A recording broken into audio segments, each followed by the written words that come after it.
পহেলা বৈশাখকে কোনো মতেই বাঙালির আদি নববর্ষ হিসেবে ধরা হতো না। কেননা এই পহেলা বৈশাখ আগে কখনোই বাঙালির কাছে উৎসব হিসেবে বিবেচিত হতো না। সালটা ১৪৮৫। সেই সময়ে রাজা সুন্দরানন্দ ঠাকুর বৈশাখ মাসের ১ম দিনকে নববর্ষ হিসেবে ঘোষণা করেন এবং তখন থেকে তাদের রাজদরবারে এবং তাদের রাজবাড়িতেই শুধুমাত্র পরিচালনা করা হতো পহেলা বৈশাখকে নববর্ষ হিসেবে এবং তারপর আস্তে, আস্তে সমগ্র ভারত উপমহাদেশে ছড়িয়ে যায়। তখনকার সময়ে বাঙালি কৃষকরা কখনোই পহেলা বৈশাখকে বা বৈশাখ মাসের ১ম দিনকে নববর্ষ হিসেবে মেনে নেয় নাই।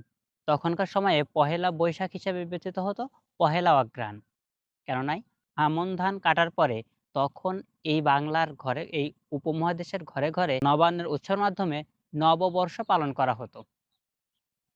এরপর রাজা সুন্দর আনন্দ এবং তৎকালীন সময়ের জমিদার, ব্যবসায়ী এবং মহাজনেরা চিন্তা করল যে আমরা ৩০শে চৈত্র খাজনা জমা দেওয়ার শেষ দিন রাখি। গরিব কৃষক তারা দৈনন্দিন প্রয়োজনে হোক বা জীবন বাঁচানোর তাগিদে মহাজন ব্যবসায়ীদের কাছ থেকে টাকা ধার নিত সুদের বিনিময়ে এবং ৩০শে চৈত্র এই খাজনা দেওয়ার শেষ দিন ছিল।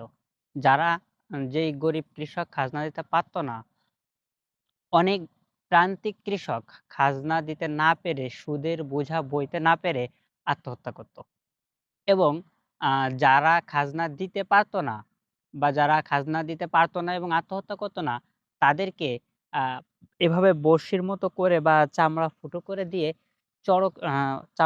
করে দিয়ে সুতোয় বেঁধে এরকমভাবে ঝুলায় রাখা হতো এবং সেটা মোড়ে, মোড়ে অথবা রাজবাড়ির সামনেই এটা করা হতো। এভাবে ঘুরানো হতো। তো সেইভাবে ৩০শে চৈত্র এই ভয়ংকর দিনটি পালন করার পরে কোনো বাঙালি কৃষক, কোনো প্রান্তিক কৃষক বা কোনো গরিব মানুষ, খেটে খাওয়া মানুষ পহেলা বৈশাখকে কি নববর্ষ হিসেবে গ্রহণ করতে পারে? তাহলে নববর্ষ আসলো এই পহেলা বৈশাখ নববর্ষ আসলো কোথা থেকে? সনটা তখন ১৫৫৩, ৯৬৪ হিজরি।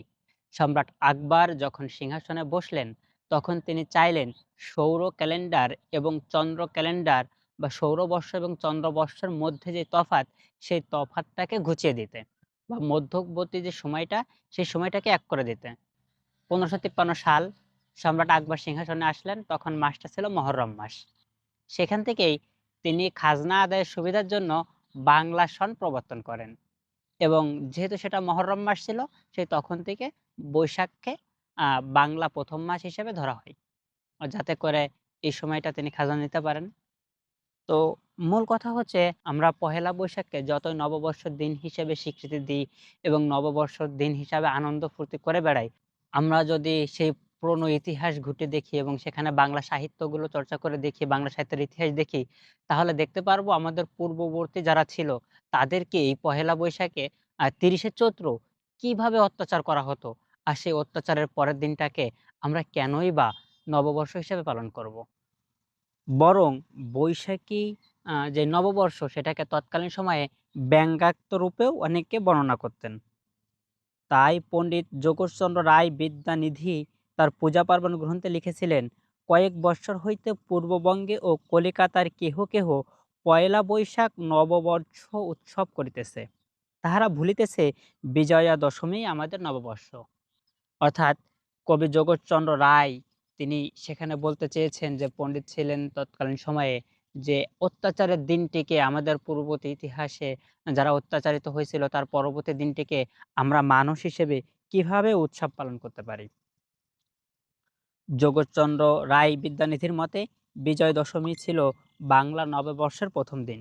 তাই বাংলা সাহিত্যের ইতিহাস ঘটলে দেখা যায় বাংলার প্রকৃত নববর্ষ ছিল অঘ্রাণ মাসের আমন ধান কাটার পরে। আমরা এই তথ্যটা পেয়েছি বাংলা নববর্ষ এবং সংস্কৃত আক্তারুল আলমের লেখা গ্রন্থ থেকে। এবং তিনি বাংলা সাহিত্যের একজন সুপরিচিত পণ্ডিত। তিনি বাংলা সাহিত্যের আদি ইতিহাস তুলে দিয়েছেন এবং আমাদেরকে আমাদের পূর্ববর্তী যারা ছিল তাদের ইতিহাস সম্পর্কে জানিয়েছেন।